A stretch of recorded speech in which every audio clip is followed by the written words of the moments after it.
everyone, and welcome to Real World Machine Learning. Today we're going to be looking at building a production-level, user-friendly machine learning application, and we're going to do it from scratch.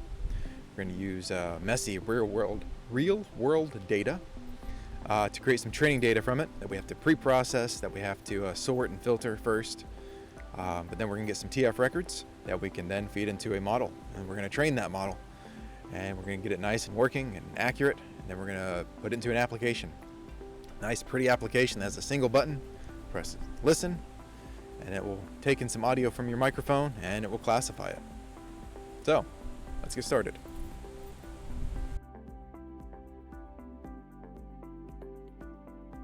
Hi everyone, my name is Kevin, and together with my wife Caitlin, we've built Birder.AI. It's a bird sound identification app that can classify over 1,000 different species. You ever heard a bird and wondered which kind of bird it is?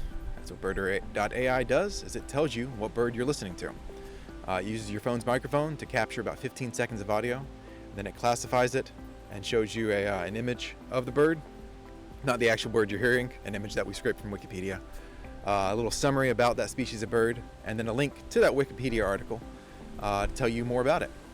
So go ahead and pause this video and go download Birder.AI, give me some revenue, let me keep making these videos, and check it out so that way you understand what we're going to on these next steps as we look at an overview of Birder and how it works, how we built it. The most important lesson that I learned from this project, and what I want to go over first before we even look at an overview, is the project pipeline. It's a pretty simple concept. It's the idea of separating your project into multiple small pieces, and don't perfect any one piece at a time, perfect the whole project as a whole. As an example, let's say we start with data prep, then we have model creation, and we have app integration, right? And so we start with a rough draft of data prep. We get in our audio, we make some spectrograms from it, we create some training data, but instead of using 1,000 classes, maybe we use 10 classes, maybe we use 100 classes. I use a small number. Instead of pre-processing that data to make sure it's nice and accurate and working well, we skip that step, all right? We just get some audio that's going to be roughly in the same shape that we want going into the model. And then with our model, we're already starting with messy training data, so we're not going to look for a very accurate model. We're just going to get something that's able to take that shape of data and spit out a classification. And then from there, rough draft of your app. You don't need to have even a user interface at this point. You just need to have something that can connect with the microphone, that can take that audio from the microphone and put it into the model that you just built, and then read the classification out of there. All right, so at that point, you'd have a full working pipeline. It's not going to be accurate. It's not going to be something that you can deploy yet, but you're going to learn a lot about the different aspects of step 1 or step 2 from step 3. And so especially when we're talking about data, and we're talking about the money that you have to spend processing this data, the time and thought power that is going to go into it, the money for those compute cycles, you want to make sure that you're doing everything as accurate as possible. Don't waste your time, don't waste your money. So do it in small pieces, make it better along the way, and then keep increasing, keep enhancing each time you go through it. And you're going to learn things about your application, about the rules that you have to follow. An example of a rule that I learned is that I started with 32K training data, right? Nice, pristine audio, at least, nice enough. And then the app side of things, when I had gotten through everything, I realized that the app could really only take in 16K audio. So I had to go back to the beginning and take all my training data and actually lower it down to 16K. So that way it matched what I'm going to be using in the real world environment. Another example of something that I learned was the spectrogram method, right? I hadn't originally considered that the Python spectrograms are going to be different than what I can make in JavaScript. So got all the way to the app side of things and realized that I have to go back and change that method of making those spectrograms. This is something that would be more noticeable if you do it as a rough draft first. It's not as much fun. Really, you always want to get to that model side and training that model, looking at your numbers changing and your accuracy increasing. But you need to go slow with it. You need to take it step by step, and you're going to save time and money doing that. You're actually going to be successful building your app and getting something out the door that works.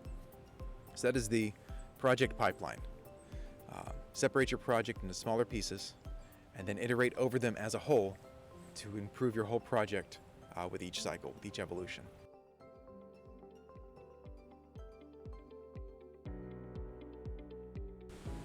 All right, let's look at an overview of the project. What does Birder actually look like from a technical point of view? Most all of the training was done in Jupyter notebooks and Python. We took our audio in and pre-processed it. It was all messy raw audio that we had to whittle down and remove any of the quiet spots, remove any of the background noise. So we were left with just the bird audio that was pertinent to that class.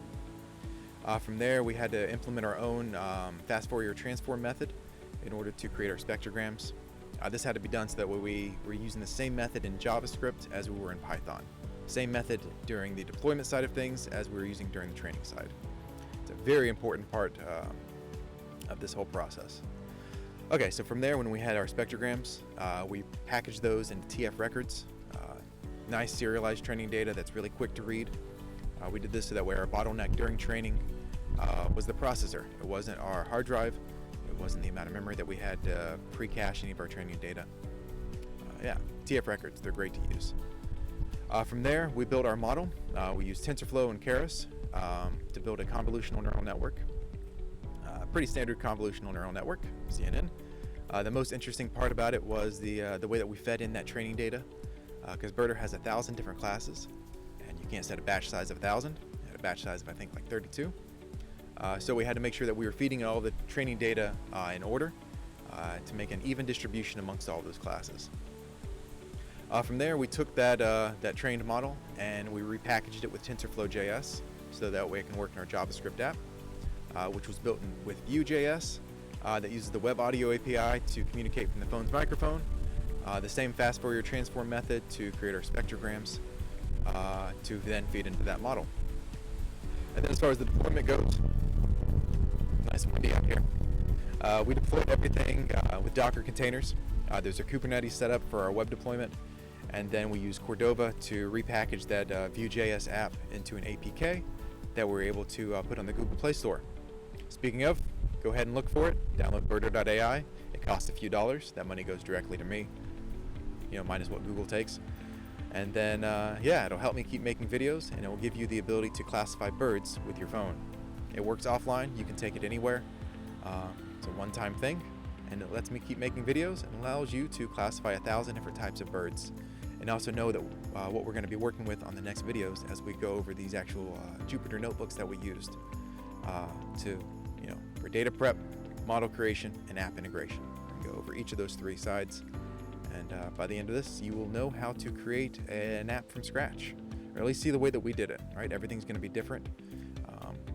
So one of the reasons I really wanted to make this video is to show from a real-world application point of view, how do you actually use machine learning to make a product that other people can use? And that's what we've done with Birder, and that's what hopefully you can learn how to do from watching these videos, or at least see the way that we did it and integrate your own method. But before you do that, go download Birder, Birder.AI. It's in the Google Play Store.